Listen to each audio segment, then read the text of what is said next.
When Doctor Who started in the 1960s, dates like 1986 and 2020 felt impossibly far away. Surely Doctor Who wouldn't be on TV by then. And yet, the longer the show goes on, the more it risks crashing into its wild predictions for the future. And in case anyone's wondering, the next crossover point will be 2049, when the moon is revealed to be an egg. So make sure to put that date in your diary. Until then, many of Doctor Who's distant futures are now far behind us. I'm Ellie for Who Culture, here with 10 Doctor Who futures that are now in the past. Number 10, The Chase, 1966. Terry Nation's outright Dalek comedy The Chase takes place across all of time and space. One particular interlude in the Daleks' pursuit of the First Doctor and his companions is a trip to the observation deck atop the Empire State Building in New York. This took place on an undisclosed date in 1966, placing it at least a year after the actual broadcast of the episode. As far as historical records can tell, the Daleks never did visit the Empire State Building, so this prediction never came true in our own version of 1966. The closest the Daleks got to America was when the 1965 Peter Cushing movie Doctor Who and the Daleks premiered in the US in July 1966, to a less than enthusiastic commercial response. I tell you what, the producers missed a trick by not promoting the movie on top of the Empire State Building. Other notable Dalek events from 1966 included the broadcast of the Daleks' master plan and a group of Daleks arriving at the Blue Peter studio to review cakes. Oh, Great Scarrow Bake Off, anyone? I'd watch that. Number 9, The Underwater Menace, 1970-ish. The exact date of The Underwater Menace is never made explicit, but Polly dates events to roughly 1970. That's because she finds a discarded 1968 Mexico Olympics bracelet. This effectively means that Doctor Who is predicting that a Professor Zaroff type will discover Atlantis in the years following The Underwater Menace's 1967 broadcast. While it seems like a wild prediction, it's clear that the writer, Jeffrey Orme, had read about the prophecies of American clairvoyant Edgar Cayce. In the 1930s, Cayce stated that, and I quote, "A portion of the temples may yet be discovered under the slime of ages and seawater near Bimini. Expect it in 68 or 69. Well, perhaps Jeffrey had come across Cayce's prediction and turned it into the first of Doctor Who's many forays into the mythical lost city of Atlantis. However, the predictions didn't come true, and a mad scientist didn't use Atlantis to destroy the Earth in 1970. And yet, in 1968, a group of divers discovered Bimini Road, just off the coast of the North Bimini Island in the Bahamas. The mysterious rock formation was described by the divers as a, quote, pavement, and some believe it may be the road to Atlantis. Ooh.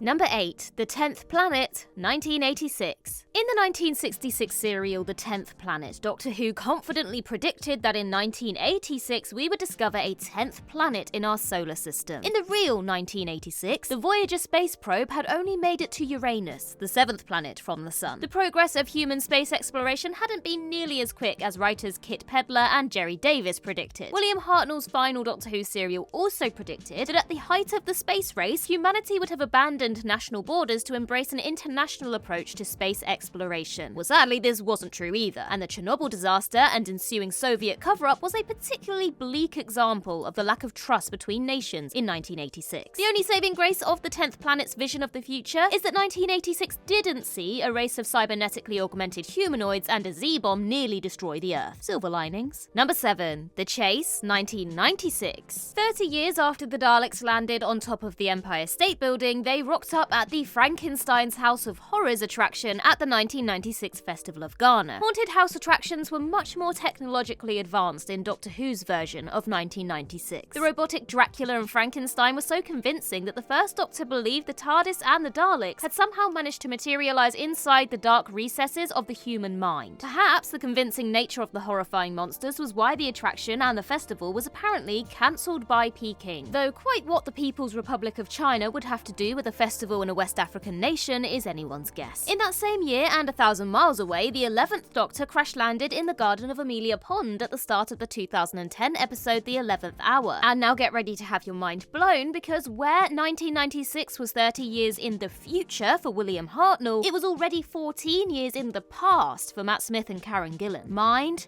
blown. Number 6. Battlefield 1997. Set 8 years after broadcast, Battlefield is a more accurate depiction of 1997 than the underwater Menace's wild depiction of 3 years into the future. There are still good old-fashioned English country pubs, even if the price of a pint has gone up considerably. The Gore Crow Hotel has its own microbrewery, a good decade before every Johnny-come-lately craft beer pub. Geopolitically, Battlefield reveals that things are still tense around the world as the battle between Morgaine and King Arthur becomes a metaphor for the futility of nuclear war. While nuclear holocaust wasn't as pressing an issue as it was during the Cold War, concerns about dangerous materials being ferried about places like Battlefield's fictional village were still on people's minds in 1997. So the only glaring difference from the real 1997, £5 for a water and a lemonade aside, is the fact that a group of Arthurian knights cause merry hell in an English village, nearly triggering a nuclear apocalypse. Par for the course when it comes to Doctor Who, really. Number 5. The TV movie 1999-2000. At the turn of the millennium, the Master almost turned the universe inside out during his battle with the 8th Doctor. With the Eye of Harmony open, the very fabric of reality became malleable, which would have only made the first hangover of 2000 even more painful. Thankfully, predictions of widespread devastation at midnight on the 1st of January 2000 never came to pass. We came close thanks to the Millennium Bug, but like the Master's plot with the Eye of Harmony, its effects were rolled back and caused minor disruptions. Airing in 1996, the Doctor Who TV movie wasn't the only bit of science fiction to predict the end of life as we knew it as we inched closer to the year 2000, so it needn't feel bad for getting it wrong. Interestingly, Torchwood would later reveal that Captain Jack's predecessor killed himself and his team at the turn of the century because he feared what was coming. The TV movie did make one accurate prediction for the future though. The Doctor would be doing a lot more kissing from the year 2000 onward. The 10th Doctor certainly made good on that promise when he arrived in 2005. Number 4. Aliens of London 2006. From the moment the 9th Doctor accidentally drops off Rose 12 months later in the 2005 episode Aliens of London, the RTD era of Doctor Who takes place in the very near future. From the death of the Prime Minister to the rise and fall of Harriet Jones to the election of Harold Saxon, the big moments from RTD's Doctor Who lore took place roughly a year ahead of our own reality. Hilariously, the political unrest during this period of Doctor Who does bear comparison with parallel events in UK politics. After replacing the murdered Prime Minister at some point after Aliens of London and World War III in 2006, Harriet Jones is then ousted by the 10th Doctor's whispered message, "Don't you think she looks tired?" In the real world, Gordon Brown replaced Tony Blair in 2007 after a similar scandal involving what the Slitheen refer to as massive weapons of destruction. Both Harriet Jones and Gordon Brown were then replaced by villainous politicians who ruined Britain's reputation on the world stage. So something else to add to Doctor Who's list of accurate predictions, I guess? Number 3. Dalek and Fear Her 2012. Utah 2012. A narcissistic billionaire and powerful figure in the United States of America keeps a Dalek in his basement. After his recklessness almost causes global destruction at the hands of said Dalek, he's ousted from his position and will never ever again interfere in American politics. Written by Robert Sherman and set in 2012, 2005's Dalek seems utterly prophetic, albeit 4 years early and with a much happier ending for the American people. Across the pond in 2012, as depicted in the 2006 episode Fear Her, the UK was preparing to host the Olympics, but disaster struck at the hands of some magic crayons. The opening ceremony was disrupted by the disappearance of the collected guests and athletes, who were captured inside a drawing. The day was saved, the attendees returned, and the 10th Doctor heroically took up the Olympic torch and marked the start of the competition. Magic crayons aside, the Doctor did carry the Olympic torch in the real world 2012, but it was the 11th incarnation and not the 10th, as David Tennant had regenerated a few years earlier. Number 2. The Enemy of the World 2018. The year 2018 must have seemed impossibly futuristic to David Whittaker when he was writing The Enemy of the World in 1967. Although the easy access to hovercrafts and the devastating volcanic eruptions in Central Europe never came to pass, there's still something quite prescient about Whittaker's view of 2018. At its heart, The Enemy of the World is Doctor Who doing a James Bond movie, with a charismatic villain and some big action set pieces. It's also a political thriller about how the rich can wheedle their way into global politics. If Whittaker had lived in 2018, he may have been alarmed at what he got right about humanity's future. Looking back on The Enemy of the World now, the themes of a tanned megalomaniac who feeds disinformation and fake news to his global audience feel all too real. Patrick Troughton's performance as Salamander may look outrageous and over the top, but is it any more outlandish than the performance of 2018's actual leader of the free world? Just saying. Number 1. The Hungry Earth 2020. 2020 will never be anyone's favourite year, but come on, let's not get into another debate about the timeless child. Of course, 2020 was a rough year for everyone as we lived with the COVID-19 pandemic, and the world began to feel like a particularly bleak sci-fi dystopia. Doctor Who couldn't predict this, but it did visit 2020 in the Chris Chibnall-penned two-parter The Hungry Earth and Cold Blood, which aired in 2010. In Chibnall's version of 2020, the Silurians awoke in a small mining town in Wales where they attempted to retake Earth from the humans. After negotiations stalled, the Silurians were returned to their hibernation in the hope that one day a peaceful accord could be reached. Fast forward 10 years and Chris Chibnall was Doctor Who's showrunner in 2020. He didn't revisit the Silurian revival, but there's nothing to say that it didn't still happen, while the 13th Doctor was dealing with Ruth and the Jadoon in Gloucester. One thing he did get wrong was that the future Amy and Rory wouldn't have turned up to greet their past selves on account of their deaths in New York decades earlier.